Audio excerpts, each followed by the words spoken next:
아멘. 감사합니다. 오늘 하나님께서 우리에게 주시는 말씀 함께 보시겠습니다. 요한계시록 20장 4절부터 6절까지의 말씀입니다. 요한계시록 20장 4절부터 6절, 성경 맨 마지막 장의 마지막 부분에 있습니다.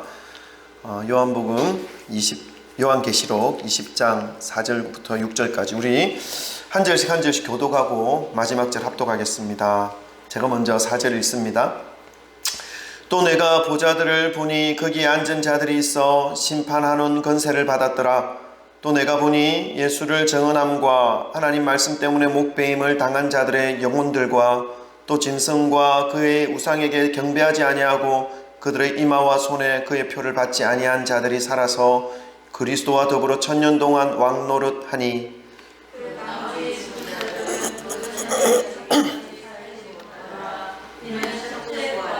다 같이 읽습니다. 이 첫째 부활에 참여하는 자들은 복이 있고 거룩하도다. 둘째 사망이 그들을 다스리는 권세가 없고 도리어 그들이 하나님과 그리스도의 제사장이 되어 천년 동안 그리스도와 더불어 왕노릇하리라. 아멘. 할렐루야. 주님의 이름을 찬양합니다.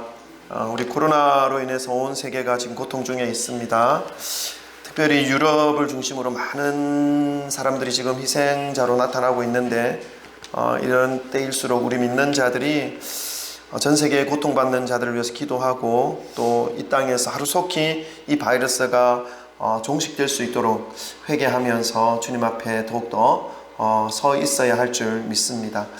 우리 그런 의미에서 잠깐 우리 먼저 기도하는 시간 가지기를 원합니다. 이 코로나를 위해서 제거할 수 있도록 제가 기도하겠습니다. 우리 기도하는 시간, 아까도 기도했지만 한 번 더 기도하는 시간 가지겠습니다. 기도합니다. 사랑하는 하나님 아버지, 전 세계적으로 확산되어지는 이 코로나19 바이러스를 종식시켜 주시옵소서. 이로 인해 고통받는 사람들을 불쌍히 여겨주시고 하루속히 치유해 주시고 회복시켜 주시옵소서. 의료진과 또 관련되어진 기관에서 일선에서 싸우고 있는 그 한 분 한 분의 육체와 영혼과 그 모든 환경과 상황을 지켜주셔서 쓰러지지 않고 피곤하지 않도록 하나님 함께하여 주시옵소서. 만군의 주 여호와께서 이 땅을 다시 회복시켜 주시고 새롭게 해주셔서 주님 앞에서 더욱 거룩하게 세워지고 하나님의 말씀을 기억하며 주님을 경외함으로 이 땅의 모든 나라들이 새롭게 일어날 수 있도록 은혜를 베풀어 주시옵소서. 지금은 고통의 시간입니다. 지금은 어려움의 시간입니다. 그러나 이 시간을 통해서 하나님 앞에서 새롭게 재탄생되는 모든 인류의 삶들이 될 수 있도록 하나님 이끌어 주시옵소서. 주님의 은혜를 베풀어 주시고 또 이 시간에도 성령님께서 함께하여 주심으로 주님의 은혜를 힘있게 하여 주옵소서. 주님께서 모든 코로나 바이러스를 제거하여 주실 것을 믿고 의뢰합니다. 하나님 역사하여 주옵소서. 이 모든 말씀 우리 주 예수 그리스도 이름으로 기도드립니다. 아멘. 할렐루야. 오늘도 우리 하나님의 말씀을 듣기 전에 우리 먼저 우리 앞뒤 좌우에 계신 분들과 좀 사랑 고백 나누셨으면 좋겠습니다. 사랑합니다. 축복합니다. 잘 오셨습니다. 할렐루야. 네, 잘 오셨습니다. 이런 부활절이 어느새 한 달도 채 남지 않았습니다. 저희 보니까 4월 12일이 부활절입니다. 근데 이제 코로나 이 바이러스로 인해서 교회마다 참 난감하겠다라는 생각이 듭니다. 이곳 성진교회도 성도님들이 많이 계시진 않지만 부활절을 준비하면서 특별한 행사를 마련하고 있습니다. 성례식을 준비하고 있고요. 그리고 계란전도도 준비합니다. 그리고 용유 이 지역에 기독교 연합회 모임이 있습니다. 그 연합 예배도 준비하고 있습니다. 우리가 이 시기가 조금 어렵고 힘든 시기인 것은 분명하지만 이런 때일수록 우리가 하나님을 향한 그 마음이 더욱더 순수한 마음으로 회복되어지심으로 하나님을 더욱더 간절히 사모하시는 저와 여러분의 삶이 되시기를 주님의 이름으로 축원합니다. 예수님께서 저와 여러분의 이 죄를 감당하시고 십자가에서 죽어주시고 3일 만에 부활하여 주신 것을 우리가 생각할 때에 우리에게 주어진 이 인생이 이 땅에서의 삶이 전부가 아닌 것을 우리는 깨달을 수 있습니다. 그래서 이 땅의 삶에 목숨을 걸고 살아가는 것이 아니라 이 땅 이후의 삶을 우리가 기억해내면서 살아가야 할 필요가 있다는 것이죠. 그것이 부활입니다. 영원한 생명이 우리에게 있고 영원한 생명이 우리를 지금 맞이하기 위해서 기다리고 있다는 것을 예수님은 십자가상에서 우리에게 알려주셨습니다. 그래서 우리는 이 믿음의 길을 가게 될 때에 이 부활의 소망, 우리의 인생 이후에 펼쳐질 영원한 그 은혜와 축복이 있음을 기억하시면서 부활에 대한 확고한 믿음을 가지고 날마다 이 땅에서 살아가는 것이 필요한 것이죠. 그것을 위해서 우리는 부활절을 지키고 또 기억하고 기념하는 것입니다. 이번 부활절 정말 코로나 바이러스 부활절 이전까지 완전히 제거되어져야 우리가 마음을 기쁨으로 더 기쁘게 하나님을 찬양할 수 있을 텐데 우리 기도하면서 준비하시면 좋겠습니다. 부활절을 몇 주 앞두고 이 부활의 의미를 다시 한번 생각해보고 살펴보기를 원하는 마음으로 오늘 말씀을 준비하였습니다. 특별히 우리가 부활신앙을 회복하면서 살아가게 될 때 누릴 수 있는 영광과 축복이 무엇인지 오늘 본문 말씀, 계시록 말씀을 통해서 함께 살펴보기를 원합니다. 그래서 이 땅에서 바른 신앙의 이 경주를 흔들림 없이 달려가기를 소망하는 마음으로 말씀을 전하겠습니다. 성령님께서 함께 하여 주심으로 깨닫는 은혜가 여러분 한 분 한 분의 삶 속에 임하시기를 주님의 이름으로 축원합니다. 오늘 본문 말씀에서는 이 첫 번째 부활, 첫째 부활이라는 말씀이 나옵니다. 이 첫째 부활에 참여하는 자들에게 허락되어진 영광과 축복이 기록되어져 있습니다. 여러분, 이 첫 번째 부활, 첫째 부활이 무엇을 의미하는 것이겠습니까? 우리가 이것을 먼저 한번 살펴보기를 원합니다. 이 첫째 부활, 여러분, 부활은 죽었던 상태에서 다시 살아나는 것을 의미합니다. 이 첫째 부활에 대하여는 크게 두 가지의 의미를 우리가 살펴볼 수 있는데 그 한 가지는 뭐냐면 우리의 영혼, 우리의 심령이 죽어있던 상태에서 다시 살아나는 것을 의미합니다. 세상 사람들은 이 땅에 태어나서 죄인으로 살아갑니다. 하나님 앞에서 아담과 하와가 범죄하였을 때부터 그 이후에 태어난 모든 인류는 죄인으로 태어나게 되어 있습니다. 그 죄인으로 태어나서 죄인으로 살다가 이 땅에서 이별을 하게 되는 것이죠. 그런데 자신이 죄인인 줄을 인식하지 못한 채로 자신이 원하는 뜻을 쫓아서 자연스럽게 자연인으로 살아가는 사람들이 대부분입니다. 이렇게 살아가는 삶 속에는요, 늘 마음 한쪽에 공허함이 존재하게 됩니다. 이 공허함을 채워보기 위해서, 무언가를 채워보기 위해서 세상 사람들은 많은 노력들을 합니다. 여러 가지 많은 쾌락으로 한번 채워보려고 하기도 하고요. 그리고 유흥과 어떤 많은 물건들, 이 물건을 사면 이 마음이 채워지지 않을까, 옷이라든가 아주 고가의 보석이라든가 이런 것들을 사면서 이 마음의 공허함들을 채워보려고 하지요. 그런데 채워지지 않습니다. 그렇게 끝까지 살아가는 모습으로 자연스럽게 멸망의 종착지인 이 지옥으로 들어가게 되는 것입니다. 대부분의 사람들의 삶이 그렇죠. 그러나 이렇게 살아가는 사람들 중에 하나님의 특별한 은혜를 받아서 일반적인 삶, 대부분의 사람들이 살아가는 그 삶의 모습에서 벗어나는 사람들이 있습니다. 저와 여러분과 같은 그런 사람들이죠. 밥을 먹고 일을 하고 쉼을 쉬고 소비를 하는 것은 동일합니다. 그렇지만 자신들에게 있어서 이 채워지지 않는 이 마음의 빈 공간을 물질적인 것으로, 쾌락과 소비와 유흥으로 채워지지 않는다는 것을 깨달은 사람이죠. 그래서 어떻게 합니까? 이 마음의 빈 공간이 오직 예수 그리스도로 채워질 수 있다는 것을 깨닫게 되는 사람들입니다. 예수 그리스도로 이 마음의 빈 공간이 채워지기 시작할 때 안정감을 누릴 수 있고 참된 평안을 누릴 수 있다는 것을 발견하게 되는 거죠.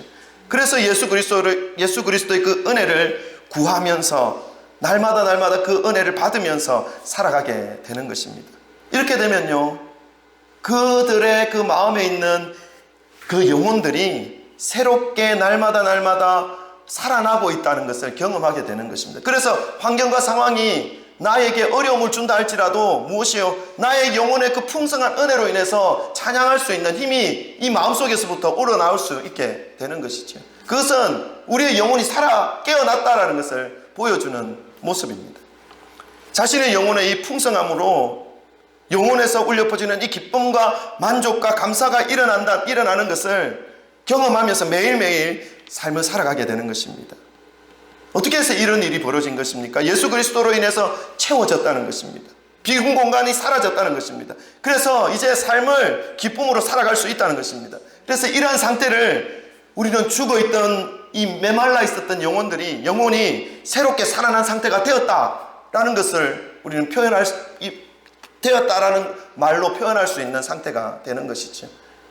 그러니까 예수 그리스도로 인해서 죽어 메말라 있었던 영혼이 다시 생명을 얻고 풍성한 은혜 가운데 살아가게 되었다. 이것이 첫 번째 부활의 의미입니다. 첫 번째 부활의 의미고요. 그리고 두 번째 의미는 오늘 본문 말씀에서 우리 찾을 수 있습니다. 첫째 부활에 대한 의미를 지금 말씀드리고 있습니다. 잘 따라오셔야 됩니다.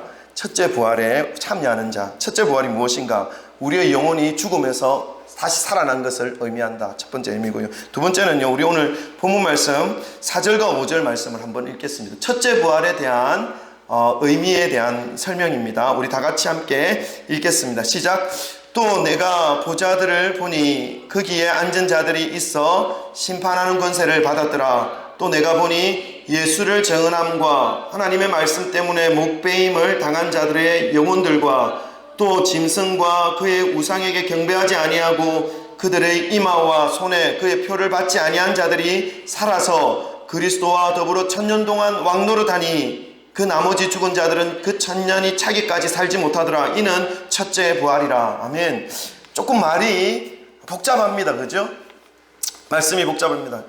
간단하게 설명하면 뭐냐면 이 영혼, 예수 그리스도로 인해서 꽉 채워진 심령의 새로운 모습으로 회복되어진 그 심령으로 살다가 믿음을 지키며 말씀을 붙잡으며 살아가다가 박해 속에서 고난 속에서 목이 잘려서 죽고 또 하나님을 알고 하나님을 전하는 그 삶으로 살아가다가 이 땅에서 생을 마감한 사람들, 이 사람들이 예수 그리스도의 그 재림하실 때에 다시 무덤에서 살아나게 될 텐데 그것을 첫째 부활이라 말씀한다는 것입니다. 그런데 처음에 제가 말씀을 드렸던 그 첫째 부활의 첫 번째 의미와 오늘 본문에서 4절 5절에서 말씀하시는 이 첫 번째 의미, 첫 번째 부활의 두 번째 의미는 같은 의미입니다. 동일한 의미입니다. 이 땅에서 살다가 하나님의 절대적인 은혜와 주권으로 영혼이 살아나서 생명의 믿음을 붙잡고 살아가는 이 첫째 부활의 의미, 그리고 그 믿음을 붙잡고 살아가다가 믿음 때문에 고통받고 박해받아서 죽어서 마지막 순간에 예수 그리스도의 그 재림 앞에서 다시 무덤에서 일어나 영광스러운 부활체의 모습으로 주님을 맞이하는 그것 똑같이 지금 이어지고 있는 것입니다. 이것이 첫 번째 부활의 의미라는 것이지요. 오늘 본문 말씀은 그 첫 번째 부활에 참여하는 사람에게 주어지는 은혜와 축복에 대한 부분을 말씀하고 있습니다. 그 첫 번째 축복과 은혜가 무엇입니까?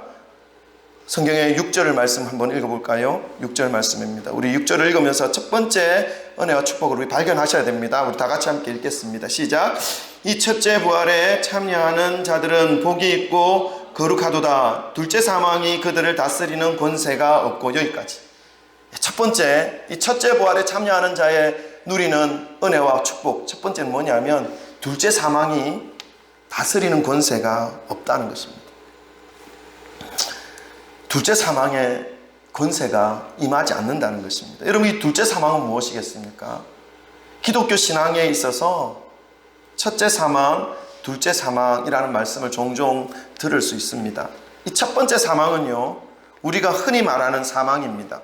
육신의 그 호흡이 끊어진 상태, 심장의 이 박동이 멈춘 상태, 육신의 모든 신진대사가 정지된 상태, 이것을 첫 번째 사망, 첫째 사망이라고 합니다.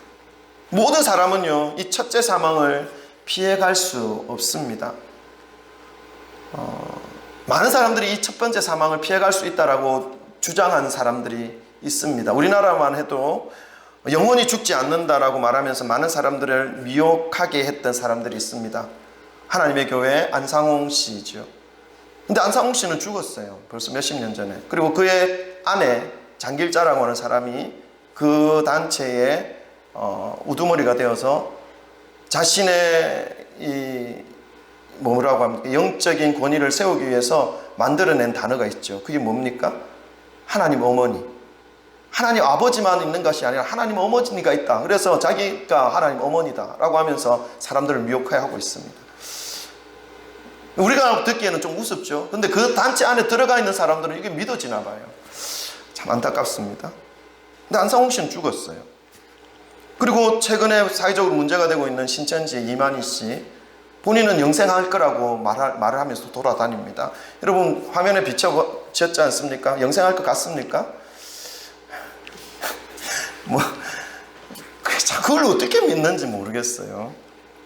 여러분 근데 이 첫 번째 죽음은요, 안상홍 씨도 죽었고, 그리고 이 신천시 이만희 씨도 죽을 겁니다. 피해갈 수 있는 사람이 없습니다.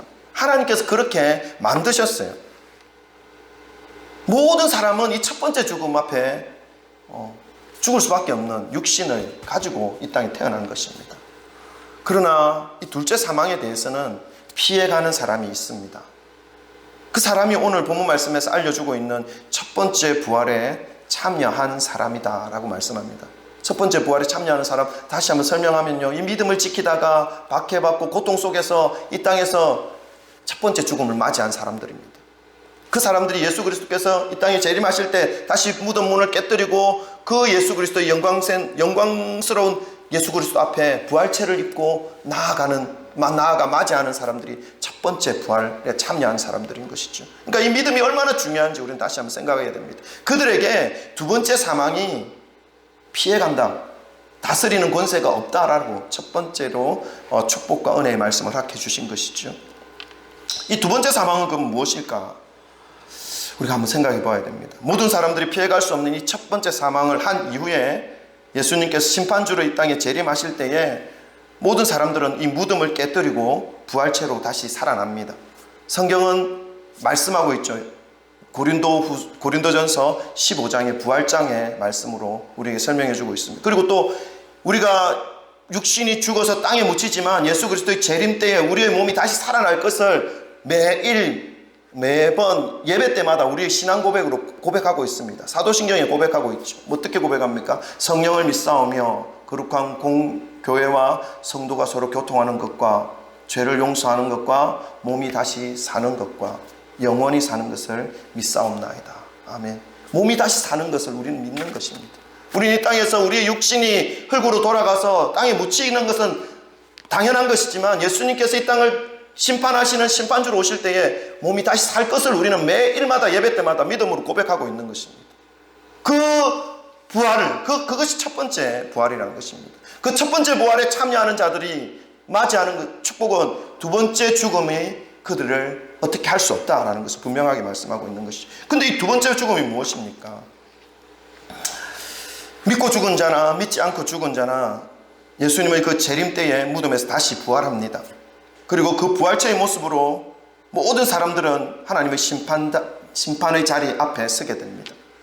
그리고 그 자리에서 생명책에 기록된 대로, 생명책에 이름이 기록되어져 있으면 둘째 죽음을 면합니다. 그리고 영원한 천국 하나님과 함께 살아갈 수 있는 영광의 삶을 누릴 수 있게 되는 것이죠.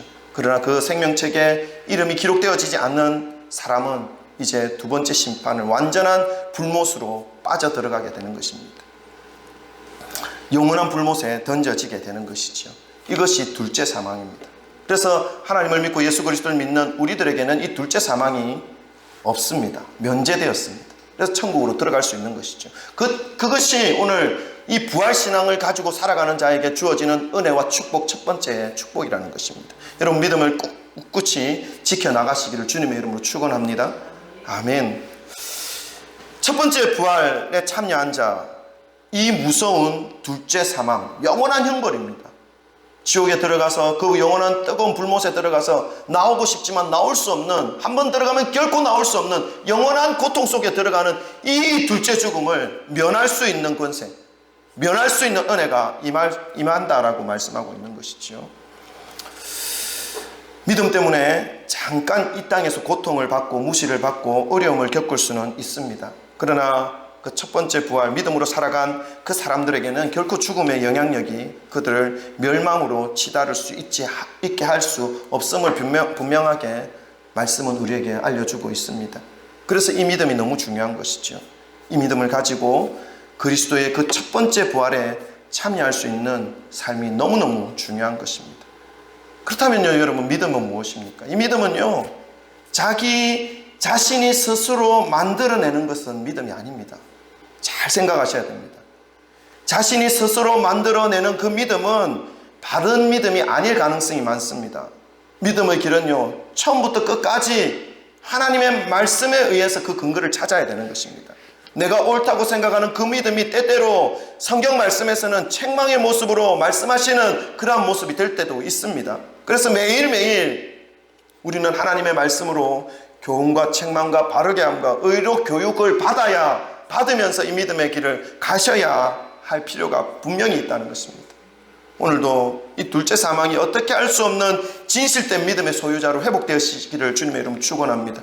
그래서 이 믿음의 길, 십자가의 길, 주님이 가신 그 길을 따라가시는 저와 여러분 되시기를 주님의 이름으로 간절히 축복합니다. 아멘. 두 번째 축복, 이 믿음의 길을 가다가 믿음을 지키기 위해서 고통받고 목 잘려 죽고 하는 이러한 모든 사람들이 예수 그리스도의 재림 때 부활하여 예수님을 맞이하는 그 사람에게 주어지는 두 번째 축복은, 첫 번째 축복은 뭐였죠? 둘째 사망이 피해간다. 둘째 사망이 다스리는 권세가 없다. 두 번째 축복은요, 말씀을 한 번 더 찾아볼까요? 20장 6절에서 우리 한번 찾아봅시다. 두 번째 축복 우리 한 번 더 읽겠습니다. 시작. 이 첫째 부활에 참여하는 자들은 복이 있고 거룩하도다. 둘째 사망이 그들을 다스리는 권세가 없고 도리어 그들이 하나님과 그리스도의 제사장이 되어. 아멘. 두 번째 축복은 뭐냐 하면 그들이 하나님과 그리스도의 제사장이 된다는 것입니다.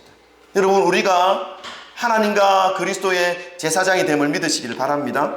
아멘. 이 하나님과 그리스도의 제사장이 된다는 의미는 무엇이겠습니까? 여러분, 저와 여러분을 하나님께서 세상 사람들이 살아가는 것처럼 내버려 두지 아니하시고 선택하여 주시고 구원해 주신 목적이 있습니다. 기억하십니까? 아멘. 그 목적이 무엇이겠습니까? 그 목적은요, 여러분, 430년 동안 이스라엘 백성, 주의 백성들이 이집트에 종살이 되었을 때 하나님께서 그들을 그 종의 자리에서 건져내어 주신, 출애굽시켜 주신 목적과 동일합니다. 이스라엘 백성들을 430년 동안의 그 종살이에서 건져주신 목적, 무엇을 위해서 그들을 건져주셨습니까? 성경에 기록되어져 있죠. 출애굽기 19장 6절입니다. 우리 한번 읽어볼까요? 준비되어 있습니다. 출애굽기 19장 6절. 이스라엘 백성들을 종의 신분에서 자유자의 신분, 하나님의 백성으로 탈출시켜 주신 그 목적, 무엇을 위해서요? 19장 6절입니다. 다 같이 읽습니다. 시작. 너희가 내게 대하여 제사장 나라가 되며 거룩한 백성이 되리라. 너는 이 말을 이스라엘 자손에게 전할지니라. 아멘. 무엇을 위해서요? 제사장 나라가 되게 하기 위해서, 거룩한 백성으로 세워주시기 위해서 이스라엘 백성들을 종살이에서 건져주셨다는 것입니다. 오늘 동일합니다. 우리를 믿음의 우리가 그냥 일반적인 삶으로 살아갈 때에 하나님께서 선택하시고 믿음의 길로 구원시켜 주신 목적이 뭐냐면 마지막 순간에, 마지막 날에 하나님과 그리스도의 거룩한 나라가 되어 거룩한 제사장이 되게 하시기 위함입니다. 여러분, 그 목적, 출애굽을 시켜주신 하나님의 목적과 우리를 죄의 노예에서, 사망의 노예에서 주의 자녀의 자리로 불러주시고 선택하여 주시고 구원시켜 주신 목적과 동일하다는 것이지요. 하나님과 그리스도의 제사장 나라가 된다. 그리고 거룩한 백성이 되는 것을 의미합니다. 하나님의 거룩한 제사장 나라가 되는 것은 주님 앞에 설 수 있는 생명이 주어진다는 것을 의미합니다. 주님을 온전히 예배하며 주님의 통치와 다스리심을 함께하는, 주님의 통치와 다스리심에 함께하는 그 영광과 축복을 누리는 존재로 우리를 세우기 위해서 불러주셨다라는 것을 말씀하고 있습니다. 그 하나님 앞에 설 수 있는 그 생명, 하나님 앞에 하나님께서 가지고 계신 그 영광과 권능을 누릴 수 있는 그 은혜를 받을 수 있는 자가 주님의 거룩한 백성이고 제사장이고 거룩한 나라라는 것입니다. 여러분, 하나님의 그 영광의 모습을 가장 잘 설명하고 있는 성경에 본문이 있습니다. 그것은 계시록 4장이죠. 계시록 4장은 천상에서 드려지는 하나님께 드리는 그 예배의 모습을 요한이 성령의 계시로 받고 기록한 모습입니다. 얼마나 영광스러운 모습으로 하나님 앞에 예배 드리는지 계시록 4장에는 기록되어져 있습니다. 그 예배 가운데 거룩한 주님의 제사장으로서 함께 들어갈 수 있는 그 은혜와 영광을 누릴 수 있는 자가 바로 첫 번째 부활에 참여한 자라는 것입니다. 이 첫 번째 부활에 참여한 자는 어떤 사람이라고요? 믿음을 끝까지 붙잡고 지키고 이 말씀대로 준행하며 살아가는 그 사람들이라는 것이죠. 지금은 흔히들 사람들이 말세라는 말들을 많이 사용합니다. 그러니까 이 마지막 때 계시록 4장에 나타나는 그 영광의 예배 가운데 우리가 들어갈 수 있는 그 날이 점점 다가오고 있다라는 것을 알 수 있습니다.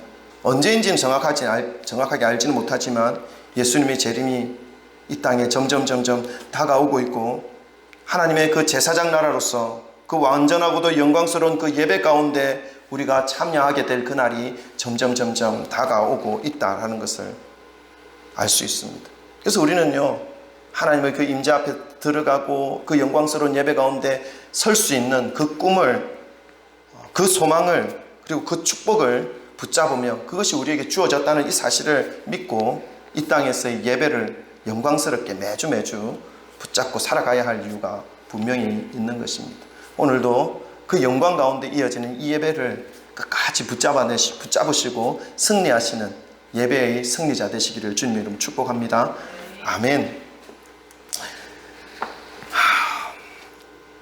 세 번째, 이 첫 번째 부활에 참여하는 자에게 주어지는 세 번째 축복과 은혜는요, 우리 한 번 더 읽어보십시다. 20장 6절 말씀입니다. 찾아내십시다. 다 같이 읽습니다. 시작. 이 첫째 부활에 참여하는 자는 복이 있고 거룩하도다. 둘째 사망이 그들을 다스리는 권세가 없고 도리어 그들이 하나님과 그리스도의 제사장이 되어 1000년 동안 그리스도와 더불어 왕노릇하리라. 아멘. 세 번째 축복은 무엇이겠습니까? 이제 그리스도와 함께 왕노릇하는 축복과 은혜입니다. 믿음을 끝까지 지켜낸 사람들이 첫째 부활에 참여하게 되고, 그리고 그 첫째 부활에 참여하는 사람들에게 주어지는 그 은혜와 축복, 마지막은요, 그리스도와 함께 왕노릇하는 것입니다. 여러분, 하나님은 창세기에 에덴 동산의 모든 것을 완벽하게 만들어 주셨습니다. 만들어 놓으셨습니다. 빛과 궁창과 하늘과 땅, 바다, 식물, 해, 달, 별, 물고기, 새들, 그리고 각종 동물들과 사람들을, 아담과 하와를 만들어 주셨죠. 그리고 그 하나님의 대리 통치자로 이 아담과 하와에게 모든 창조물을 다스리는 권세와 권위를 부여하셨습니다. 왕노릇하게 하셨다는 것입니다. 그런데 이들은 이 권세, 이 왕의 권세와 왕의 권위를 상실해버립니다. 어떻게 해요? 하나님의 말씀을 기억하지 못하고 사단의 유혹과 속임에 마음을 빼앗겨버립니다. 그래서 듣지 말아야 할 말을 듣게 됩니다.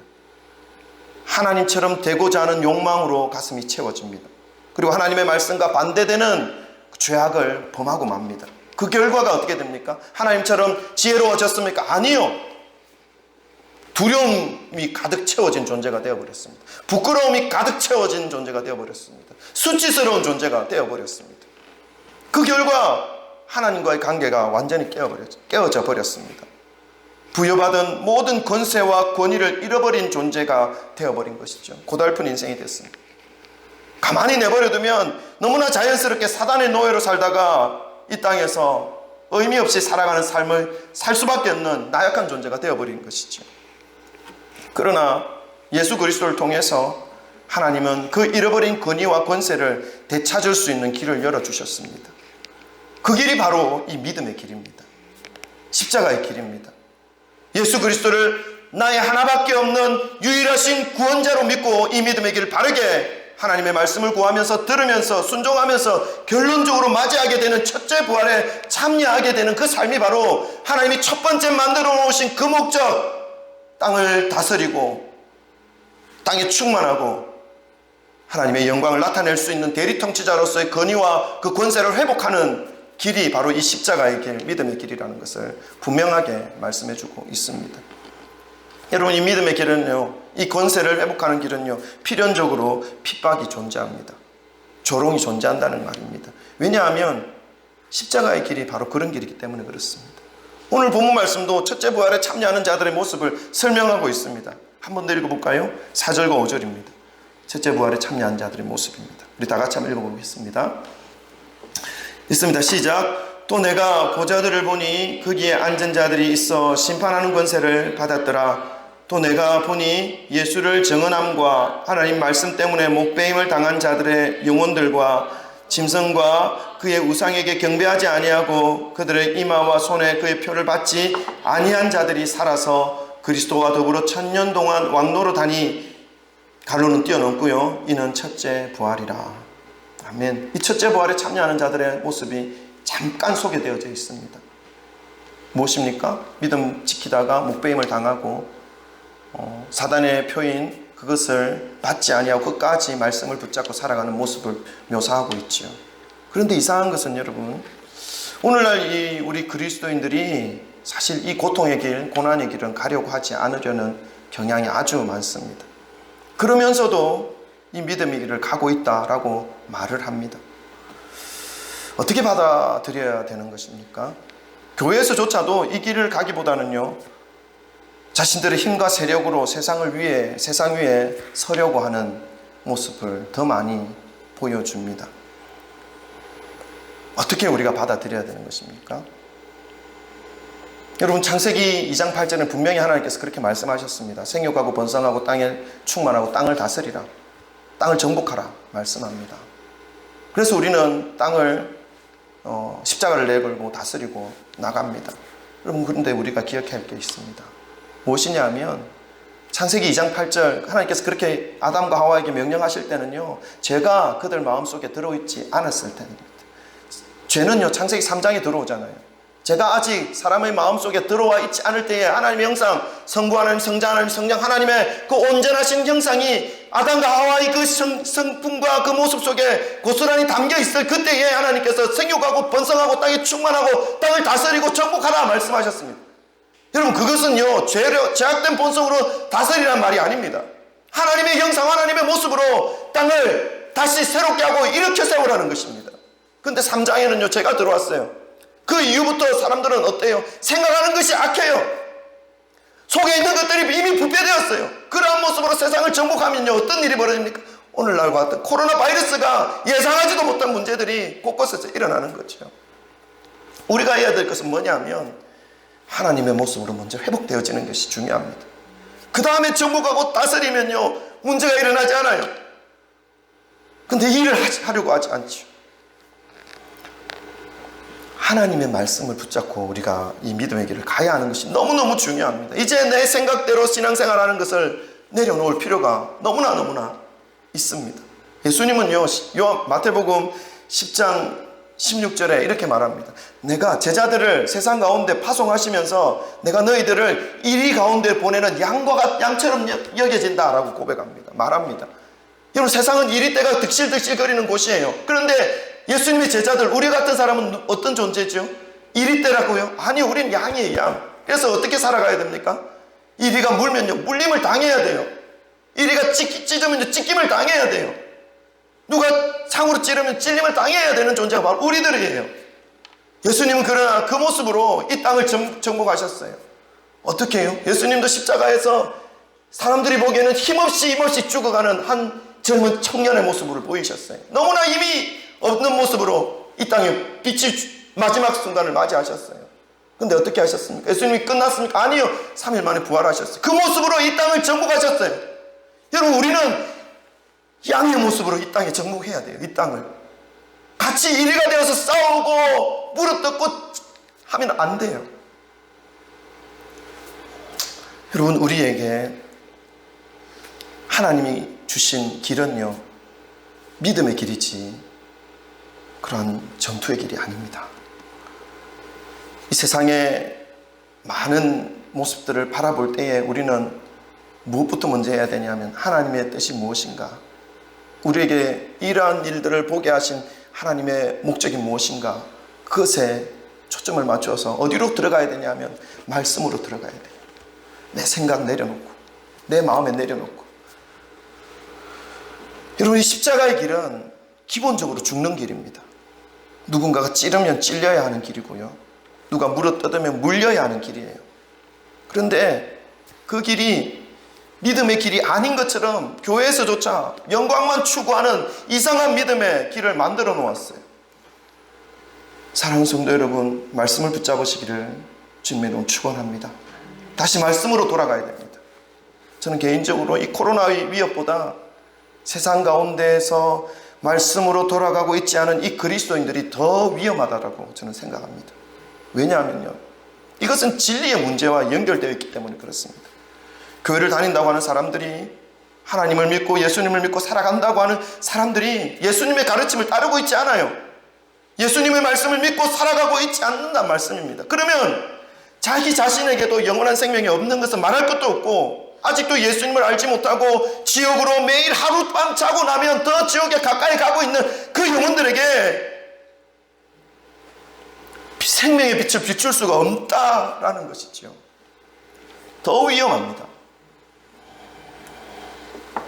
여러분, 이 믿음의 길은 축복의 길, 부와 명예의 길이 기본적으로 아닙니다.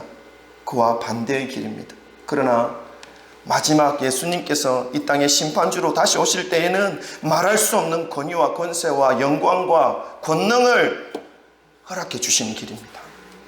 그 축복이 바로 그리스도와 함께 1000년 동안 왕노릇하는 은혜와 축복입니다. 그 은혜와 축복을 받으시기를, 포기하지 마시기를 주님의 이름으로 축원합니다. 아멘. 기도하실까요?